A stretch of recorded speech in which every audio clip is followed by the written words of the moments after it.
Hello everybody, and welcome back to another Destiny 2 video. And today we're standing next to, um, no, give me with this. I need my boy.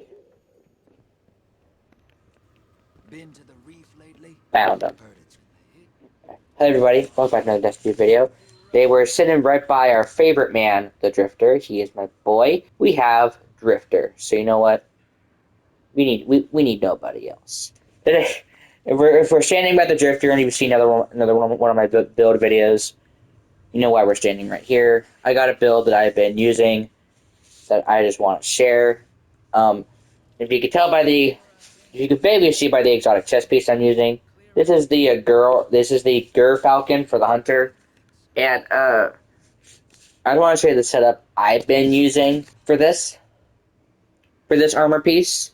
So I know people love. I know that gyrfalcon, however the fuck you pronounce this thing, is one of the best exotic hunter chest pieces in the game. I'm just showcasing what I use for this gyrfalcon setup. Now, for the super, it doesn't matter, but for fuck's sakes, if you're playing PvE, don't use Spectre Blades. It sucks donkey. Yeah, it sucks donkey ass. So just don't, please, for God's sakes. From heavy attacks to weaken your target, yeah, sure. Just no. Use one of the tethers. I personally love Deadfall because it hits more enemies and whatnot. Now, I recommend using a grenade that's good at killing enemies, such as a Vortex, or Scatter Grenade that has less cooldown. I'll explain why in a minute. You want Stylus Executioner for this setup because defeating weakened suppressor for volatile targets, granting you invisibility. Gyrfalcon, Hunter chest piece is you want to be invisible, and then Vanishing Step because that way you can use your dodge and you want as much mobility as possible.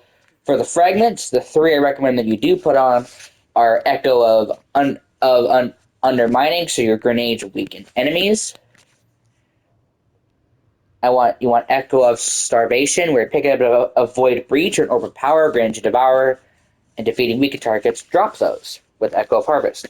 Now this one, Echo of Obscurity, I'm using this one, however the fuck you pronounce that name, because finishers grants you invisibility. The Gyrfalcon also has a thing for finishers, that's why I use that. There's one more here, or finish your final blows cause enemy. Finish your final blows create a burst of void damage that cause targets to become volatile, and defeating volatile targets creates a void breach. This one will probably be very good as well. This is the one that you can play around both of those. For your kinetic weapon, I don't give a fuck what you use. Use whatever. I'm just using Izanagi, so I was doing the Nightfall, not the Grandmaster, because I don't have a team for that. But this is just for high damage with the sniper.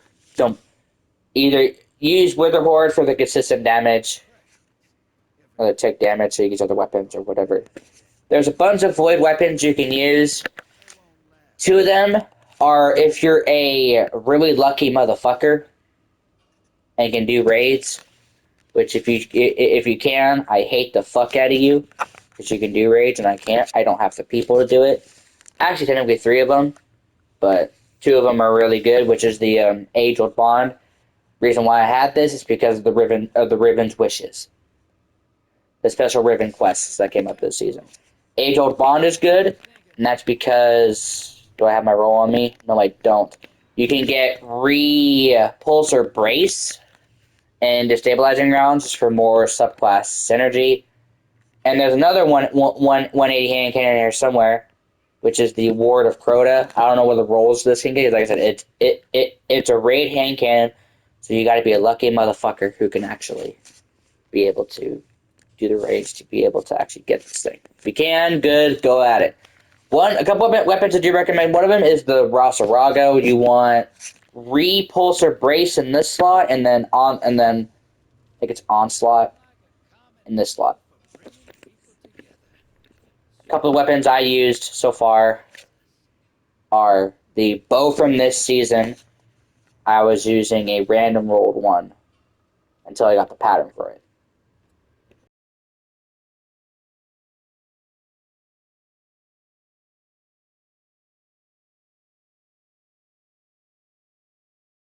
This bow, I do like bows in PvE. The reason why I have attrition orbs is because of the Devour perk on my subclass. This will just suggest that. The I Kilos hand cannon is not a bad idea because it's good for hand cannon if you don't have the other one. There's another one from this season, reprise season 8, season of the Undying hand cannon, but that one's excuse me. Um, that one is probably better than this because it can get repulsor brace and some like wellspring to play more into subclass synergy with the abilities. Just run a void power weapon. This Braytech rocket is not that bad of an idea.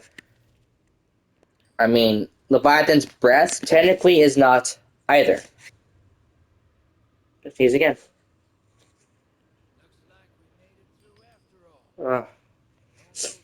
Because as with the Leviathan Psi, when you fully draw the bow, it makes enemies volatile, playing into your subclass. So if you run a kinetic legendary special, use Leviathan's breath, or even two-tailed fox, because it shoots 2 rockets. One is solar and void. The void rocket suppresses them, plays into the subclass, and plus it's good for damage. Now for your helmet, you want Void Siphon to get Void Orbs to drop. This can be whatever. I use heavy ammo finder because heavy ammo can be a bitch to get it to drop. I put recovery on here because none of my armor actually has recovery. For your arms, I recommend firepower for more orbs, and then bolstering detonation, which grants class ability energy when you cause damage with your grenade. That way, you're getting your grenades, which with our fragment that weakens enemies on grenade hits. Not only does that make you invisible, this makes you invisible as well because you're getting more class ability energy, aka more dodges. Now the girl falcon. Jeez, why am I so horny? You don't need charged up. I don't know why I actually have this on. Use some like energy reinforcements in case she takes a bunch of damage and are gonna get butt fucked. So that way you can actually like live things. Void reserves if you use your power weapon, which if you don't use your power weapon, what the fuck are you doing? Use this. So yeah. Or use use any resistance mod if you're doing like a grandmaster, which if you can again, you lucky fucker. Use one of these.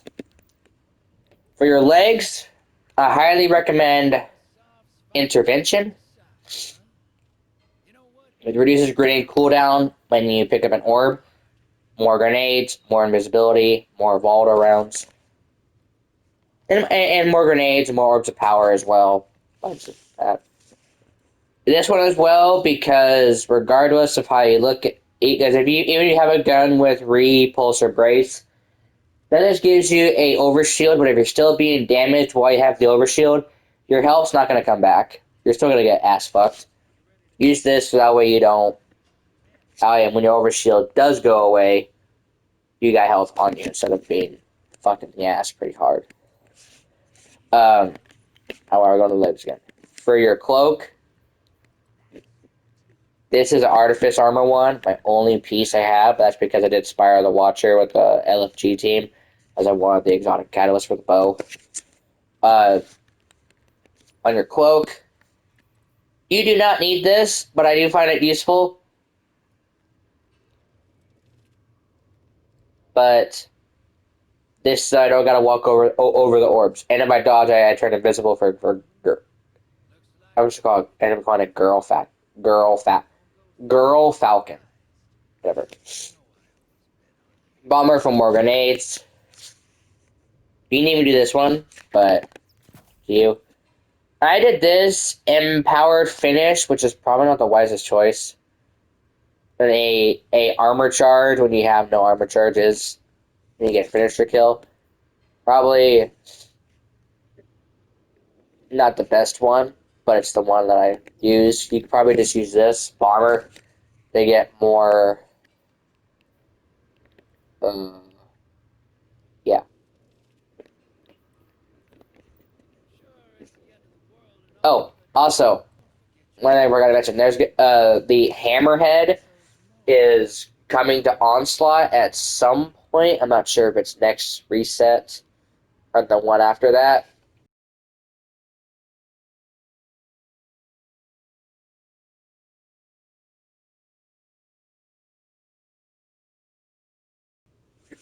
The hammerhead might be in collections for all I fucking know.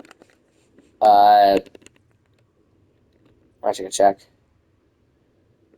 It is not. But the hammerhead is a void machine gun from season of the Forge. I don't know what it was. This would be a weapon to go after an onslaught and good for this build as well. So go for it when it comes out. What is it with this build? Unless you're a lucky fuck who could do the uh, whatever raid this is from. Isn't it Vault of Glass this thing comes from? Or whatever this one comes from. I'm pretty sure this is... Which is this raid from? Deepstone Crypt, if I'm mistaken. Use this one if you get a hold of that. But I recommend getting a hold of Hammerhead if you can't do raids. Which, if you can't, we're in the same boat on this channel. So yeah. So that is just the Void build for the gyrfalcons that I've been using. Hope you guys did enjoy. Like I said, this build is not for any, like, this is, I haven't tested this build in Rage or Grandmasters or any high level nightfalls because I don't have a team for that. So I'm not sure how far my build's gonna go for you. But this is just the build I've been using, so I might as well show it. If you're interested, you're interested. So yeah, so if you did enjoy, please leave a like. I greatly appreciate it. And if you're new here, hit the subscribe button for more videos like this from here. For the gameplay, my opinions, tips are hopefully helpful, or there's general gameplay that you guys really probably do not give a damn about. Yeah, I'll see you on the next video. Peace out, love you all. Stay warm, stay healthy, and yeah, I'll see you all on the next one. Later.